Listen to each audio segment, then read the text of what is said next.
what was your primary goal in directing this documentary?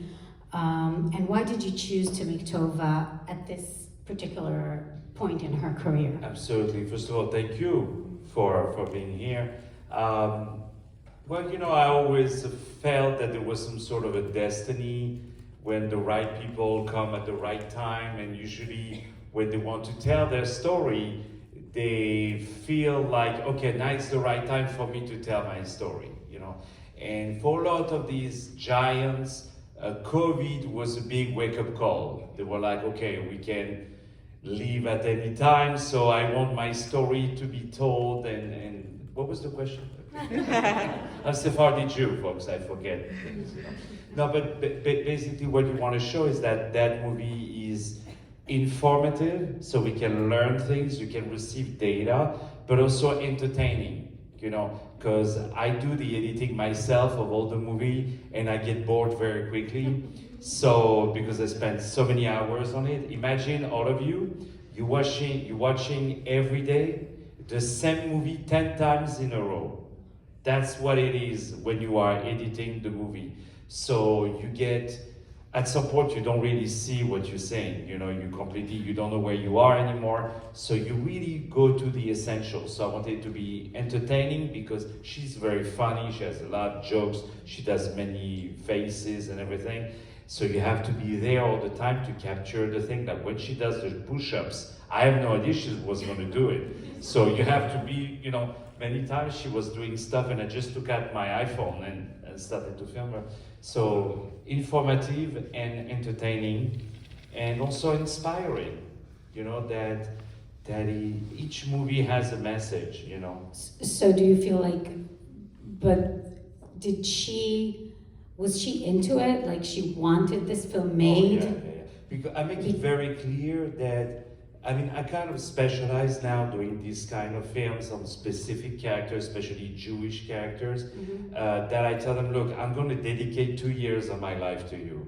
So, you better like them. You know, no, but it's like 1 year of filming, and then after you go to all the film festivals, you go to, by the way, this is a great film festival, even though this is a series, what Brandy is doing, what all the team, including this extraordinary lady, honestly, and I want to thank the sponsors also, Mike White, Sue Heyman, Marvin, Linda Feldman. That sounds like names that, you know, they have a great credit score, you know what I mean? No, right, it sounds like a good, Feldman, you know, I want a lawyer named Feldman, you know what I mean? So, and no, so that was, they want to tell it, of course, and even sometimes, no, of course.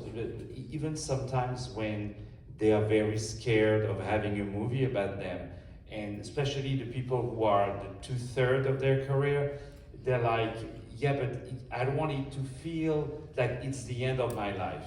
You know, no, I say, oh, that's the other way around. It's a start. Is you want to show what you've done before. For the new audience who doesn't know you, they can rediscover you. Especially now we're in a new age of formatting of videos. It has to go quick, so that's why that all my movies, they really go to the essential. And so all the old stuff, they kind of age really not so well.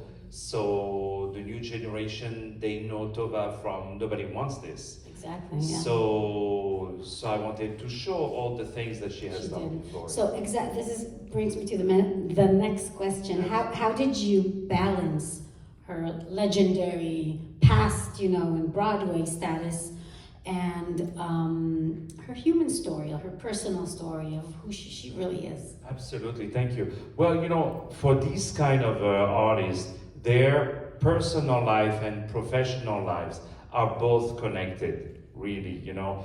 You cannot play Golda Meir the way she plays it if she was not Jewish and if she was not pro-Israel, if there is such a thing, right?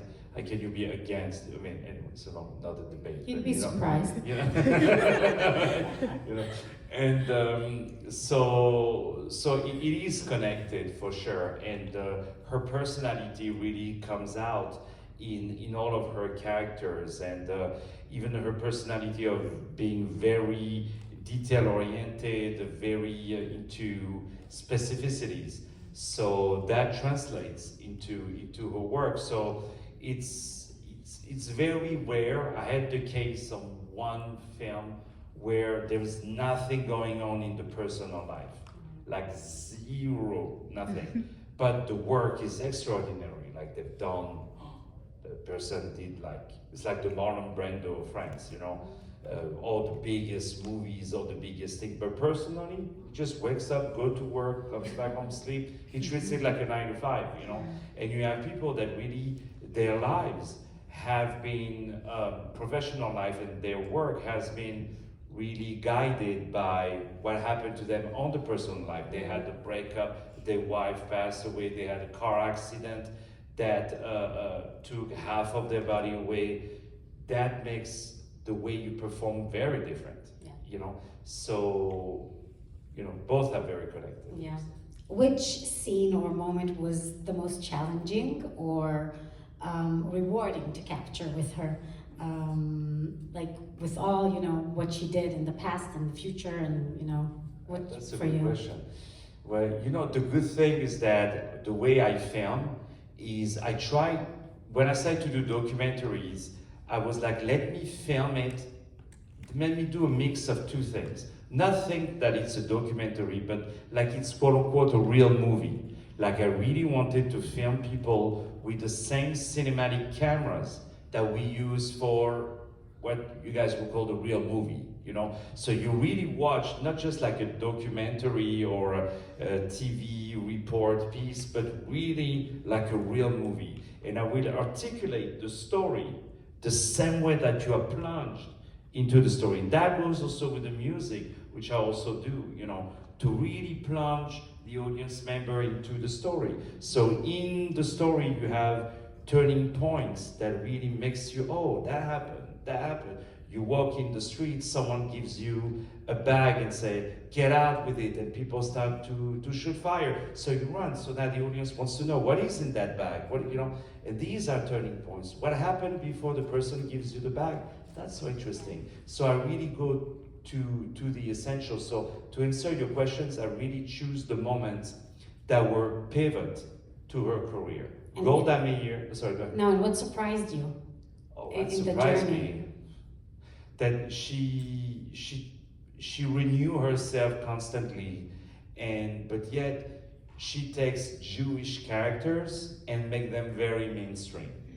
You know, Like Golda, you started like talking Golda about that. or even Bina, her character, nobody wants Yeah. this. Who watches here? Nobody wants this. Did you like Everybody it? wants- yeah. You like, yeah, it's nice, huh? And she, it's a Jewish character, but she makes it so funny for everyone with the prosciutto scene. It's hilarious. It's so hilarious. How did you capture her like extraordinary talent and dedication with all the running and the push-ups and all that? Why did you like? That's the thing with me is that in order to get like only the best of the best, like the A, not the B, not the C, not the D, is you need a lot of material. Mhm. You know, because otherwise, if you film someone 3 hours, then you're gonna get, you know, maybe 1 good hour. But for me, I get for 3 hours, maybe I get just 10 minutes. Mhm. Like you see the first interview that you see when she's on her sofa, that's an interview I filmed her in actually January 1st, 2024, you know. And that interview lasts 3 hours. And on this interview, I was able to keep only 20 minutes because all the rest of the interview, she spoke about October 7th. That happened just a few months before. And it was October, you know, how the world is going to go, how, no. And it was only about that. So after I said, listen, I have to re-interview you, to refilm you because it was too dark in a way. So I wanted to show that. So after I said, let's go to the places where you grew up, you know, and then you see something else. And that's why, you know, I'm not afraid to say sometimes I have the iPhone, like I'm holding, you know, an iPhone like that, and I have the big cinematic cameras. But the iPhone, you know, can just be boom, here, you know. So sometimes she's just talking about something and she does push-ups like this, you know. And I'm so glad that she did that push-ups. And after I was able to come to the camera right in front of her, and you can really see what she meant about the blood circulating on the face and be like showing this. up Yeah, to the no. scene. Yeah, I do Botox, to get. What was your reaction of her sharing all what we saw in the second half of the film after October 7 about her experiences? You did put some of it in the film eventually. Why did you decide that? Well, because it's you need to have a lot of balance in the movie. If it's too much about her life, too much about her family, too much about her talking about the technique of the acting, because that's also what I wanted to show, because we have to listen to our geniuses. She is a genius. We have to question them and to appraise them. But being an activist is also part of who she is. And in a way, when she plays her roles, I'm just realizing as I'm talking to you, she's also an activist. When she's playing Golda, she's showing what it is to be a woman in politics. Yeah. She's showing what it is to be an Israeli character on Broadway. By the way, there's no way someone would play Golda Meir on Broadway today. No. Right? I don't think Scary, so. right? No. How were the reactions of the people you interviewed about her? Were they did they want to participate immediately? Did it take convincing? Absolutely. Because you have a bunch of really... Your iPhone, Yeah. You don't have insurance. I do, actually, and it's new. I just got it yesterday. Sorry. No, but actually, it's funny you said that, because when you interview all these guys, they always, you have to go through 50 lawyers, they send you their own people to do the lighting, they send you their own makeup artists. So at the end, the cost of it is, unrealistic, But no, these people, they were like, yeah, sure, call me on my cell phone, and let's figure it out. Oh, you want to come tomorrow at the house? Come out, So it was very easy going, and I think that tells a lot about who TOVAH is, that she leaves a great impression on her colleagues. And except, Dustin Hoffman wanted to do it, but that day was a little bit sick, so he preferred that we do it on Zoom, and his team was like, maybe we can reschedule a physical, but I didn't want to take a chance on that. I said, no, let's do Zoom, and we'll see later if we can do it. But at the end, what I got on the Zoom, it happened only once. That's why I love about documentary, is that you cannot do two takes of it. Yeah. Last question before we head up for your questions. How did she describe her wish to be remembered, particularly regarding her goal to be a mensch? Do you feel like you made it happen? Yeah, I mean, she's very happy about the movie, so that I'm very happy. But I think the movie really resembles who she is, And yeah, she's a mensch, like she has reached this level of wisdom where she doesn't have to prove anything, but she still maintains very high standards of how she performs and what she says and her artistry. Yeah, she's very... Her artistry is still excellent, and she's sharper than ever. And also, she taught me that it's not about just succeeding your career, that you can also succeed your life. Like be a great mom, daughter, also a great daughter, and a great friend. And she teaches you, she taught me that, like you see, when I filmed the horse, I didn't know she would film the horse. That thing happened when we were filming in the school, and she told me, you want to show you where I used to ride horses? So we went there was nothing really interesting about her showing me where she used to ride horses. But on the way back, she saw a horse, she said, oh, you're beautiful. And she started to do like this. And then after I spoke with the husband, and she walked by and she gave him a kiss, and she said, come back, So that's also what I love, is these moments, And she comes and she says, today I pet a horse, and so thank God, But and actually at the end I say, Texas staring at this Jewish horse, you know. but I removed Jewish. I was afraid some people Would be would not take offended. it right. Does anybody have questions? Yes, ma'am. Did she happen to mention why or when or why she changed her name? Yes, she had a boyfriend named Michael something who told her, I think, that her name was not enough Jewish, you know, and she turned it as TOVAH, you know. By the way, she wrote a book called Liliesville, which is a memoir. It's a wonderful book. If you can get it on Amazon, it really tells about the Jewish childhood that it was back in the days. Very, very interesting. Liliesville. But you put TOVAH's memoir or TOVAH's book, you know, TOVAH Felcher's book. It's really a great, great book. Book this big, but very interesting. So that was a boyfriend. And then after she changed it, and she legalized it. Like now on passports within TOVAH Felcher. The music in the film is very powerful. What's your process if you're doing all the music? How did you do that? Absolutely. Well, thank you so much. I sing the music in my head. Like when I have the dialogues, by example, that are happening, because I don't treat them like, okay, it's a person who is talking. I treat it as it's a movie character who is talking.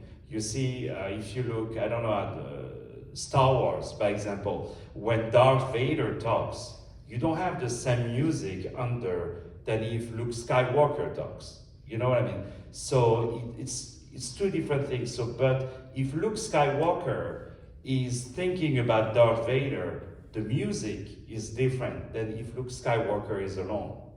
You know what I mean? So when I do that, I imagine, I sing it, and then I go here. But I also wanted to break, you know, by example, for TOVAH, I'm sure people would have put a piano, cello, in a regular documentary world, you know. Me, I put hip hop when she talks. Because none of you went to party with her in a nightclub. I did. And I have the video where we were dancing and everything. So I would see, oh, here I would love a music.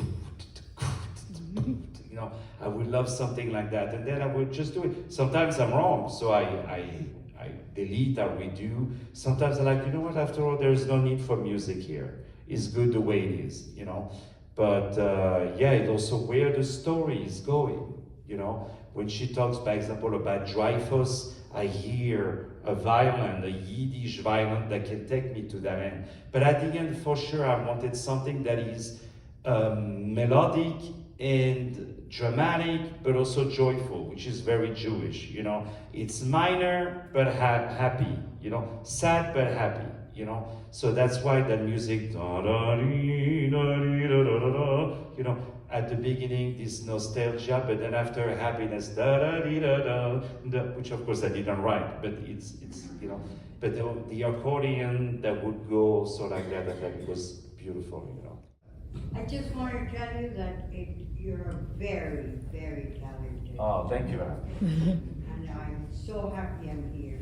And you remind I will pay you as promised. I promise you, you know. I have your check. We said we have. And I remember about maybe 75 years ago when I was sitting with my mother, and I said, and she said, because I'm have Sephardic and have Ashkenazi. I'm so sorry to hear that. Did you start the treatment for the Ashkenazi part? Any Sephardi here? Yes. You from where? Lebanon. Lebanon? Where? My father is. Oh, Lebanon. Lebanon. Ah, Lebanon. Oh, wow. The first thing I think is how people will see it in film festivals. Because if I do movies, it's really for film festivals. That's why, you know, I'm coming here, you know, to meet the audience, and sometimes I go to movie theaters. When I first started to screen my movie, I mean, I prefer to come to an audience of 5 people, which is not the case tonight, you know, but 5 people in a movie theater than do 2 million views on YouTube. Honestly. And to meet you guys, because we're the only community, the Jewish community, who still shows up when there are things done about us, you know, and I think that's so wonderful, you know. And important. And again, I'm very sorry for the Ashkenazi. But how do you work that out? You know, half Ashkenazi. One day you're crying, one day you're laughing. How do you balance all of that? You know.